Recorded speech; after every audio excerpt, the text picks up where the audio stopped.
toute l'année. Donc on est sur un glacier et un des glaciers les plus surveillés du monde.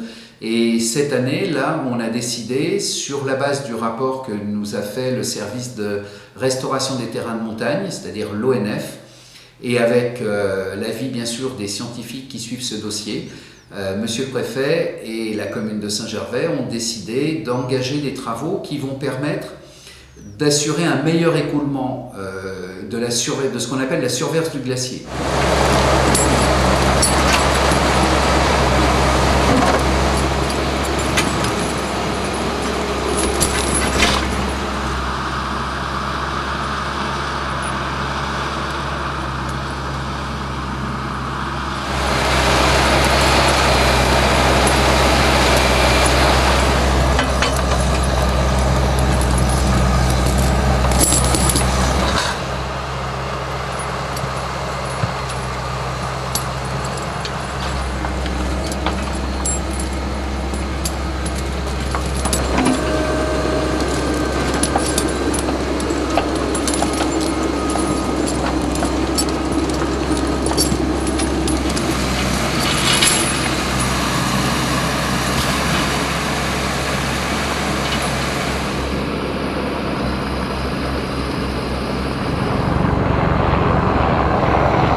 Voilà, donc ça va être une tranchée qui va être faite en surface, qui va être faite donc, au début dans la neige, puis après dans la glace.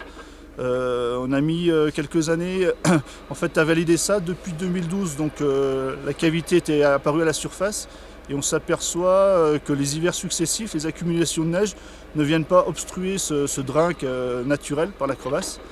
C'est ce qui a encouragé donc, l'ensemble des scientifiques et des gens qui suivent le glacier à dire il faut qu'on améliore, qu'on accompagne la nature et qu'on approfondisse ce drain naturel, quoi.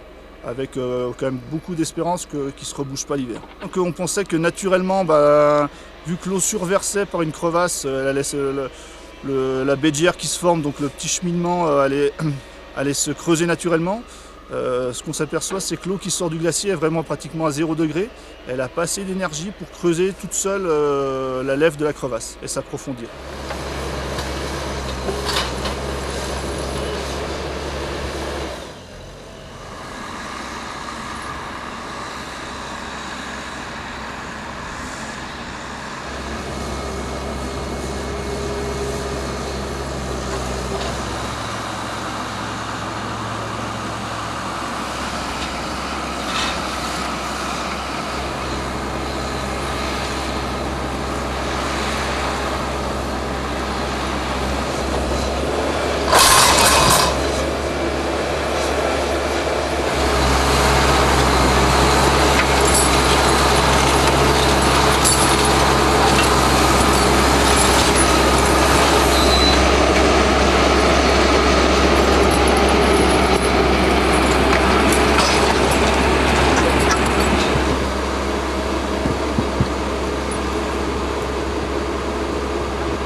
Merci.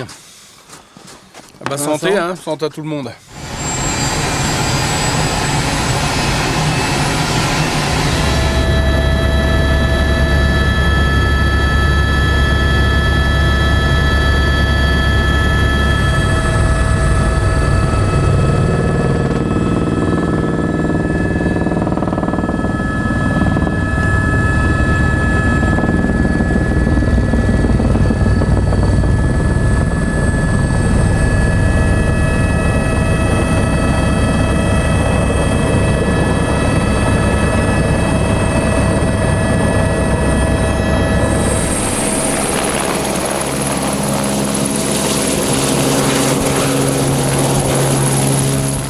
tourner des balises.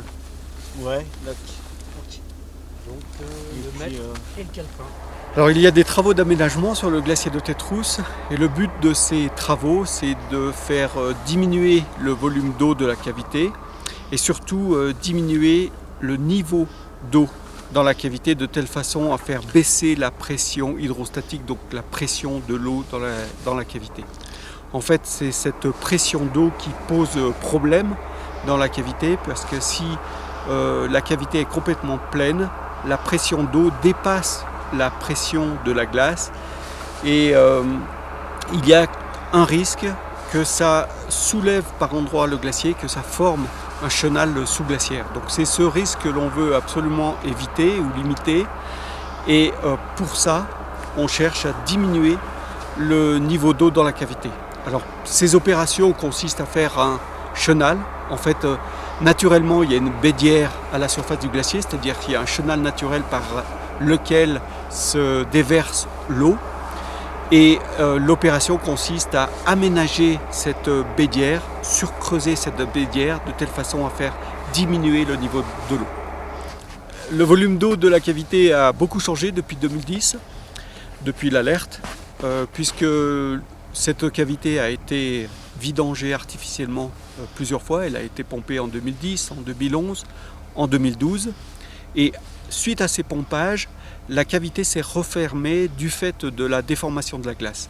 Donc on est passé d'un volume de 55 000 m3 en 2010 à un volume de près de 10 000 m3 aujourd'hui. Donc on a un volume réduit, mais néanmoins, la cavité est pleine d'eau. Et du fait qu'elle est pleine d'eau, l'eau déborde en surface, puisque l'eau ne peut pas s'échapper comme sur un autre glacier, elle ne peut pas s'échapper par dessous. Et ça, c'est lié au régime thermique du glacier. Dans la partie basse du glacier, on a de la glace qui est froide et qui est étanche à l'eau. Et donc l'évolution dans les prochaines années, ça va être... Alors c'est un problème assez complexe, puisqu'on ne sait pas tellement comment la cavité va évoluer. Alors d'abord, il y a un programme de surveillance. Chaque année, on renouvelle un programme de surveillance de telle façon à être sûr que cette poche d'eau qui est sous nos pieds ne va pas se propager vers la langue du glacier.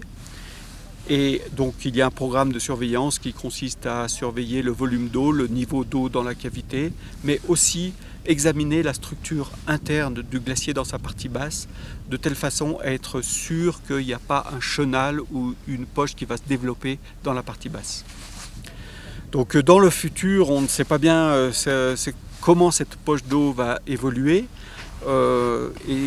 c'est pour ça qu'on n'a pas de solution pérenne actuellement. Il n'y a pas de solution pérenne et on n'en préconise pas. On cherche simplement à limiter le risque et aujourd'hui, je pense que la meilleure solution, c'est d'abaisser le niveau d'eau de cette cavité. Ça explique les travaux d'aménagement aujourd'hui.